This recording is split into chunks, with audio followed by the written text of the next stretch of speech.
রবিবার সকালে রাজধানীর জাতীয় প্রেস ক্লাবে পরিবার পরিকল্পনা অধিদপ্তরের অধীনস্থ পরিবার কল্যাণ পরিদর্শিকা পদে নিয়োগ বাতিলের নোটিশ বাতিল করে দ্রুত ফলাফল প্রকাশের দাবিতে মানববন্ধন করে পরিবার কল্যাণ পরিদর্শিকা পদে চাকরি প্রত্যাশীরা।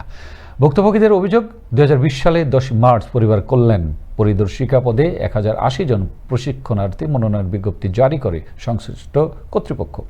দীর্ঘ 3 বছর পর গেল বছরের 18 ফেব্রুয়ারি লিখিত এবং 25 মে থেকে 18 জুন পর্যন্ত মৌখিক পরীক্ষা গ্রহণ করা হলেও চূড়ান্ত ফলাফল প্রকাশ হয়নি। এরপর গেল 14 জানুয়ারি লিখিত পরীক্ষায় অনিয়মের অভিযোগে নিয়োগটি বাতিল করে কর্তৃপক্ষ। মানববন্ধনের বিষয়ে প্রধানমন্ত্রীর হস্তক্ষেপ কামনা করেন ভুক্তভোগীরা। আমাদের এই 4 বছরের যে হয়রানি কেউ বাঁচতে নিতে পারেনি এবং অনেকেই অসহায় পরিবার থেকে ঝুলন্ত অবস্থায় আছে, কারো সংসার ভাঙতেছে, কেউ সংসার জীবনে যেতেই পারছে না। তারপর আমরা অনেক আশাবাদী ছিলাম যে আমরা এই পরীক্ষায় এই চাকরিটা আমাদের জন্য অনেক শুভ।